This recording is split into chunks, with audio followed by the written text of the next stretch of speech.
সাতক্ষীরা 1 আসনের সাবেক সংসদ সদস্য বিএনপি জাতীয় নির্বাহী কমিটির প্রকাশনা বিষয়ক সম্পাদক হাবিবুর ইসলাম হাবিব সহ 40 নেতাকর্মী জামিনে মুক্তি পাওয়ায় তাদের বরণ করে দেবহাটায় বিশেষ আয়োজন করা হয়েছে। উপজেলা বিএনপি ও এর সহযোগী সংগঠনের আয়োজনে এবং উপজেলা বিএনপির সাবেক সাধারণ সম্পাদক গোলাম ফারুক বাবুর উদ্যোগে বুধবার বিকেলে মুক্তি পাওয়া নেতাকর্মীদের নিয়ে আনন্দ মিছিলের আয়োজন করা হয়।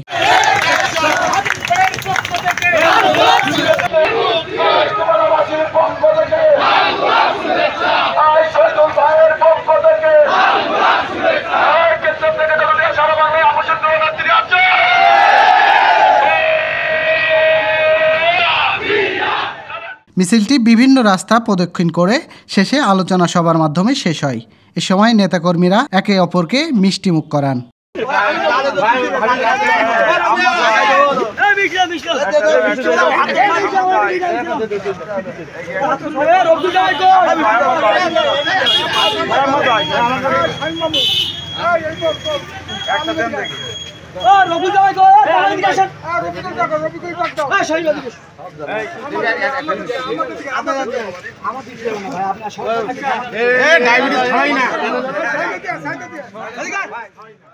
সাতক্ষীরা দেবহাটা থেকে রফিকুল ইসলামের তথ্য ও ভিডিও চিত্রে ডেস্ক রিপোর্ট, গ্রামের কাগজ।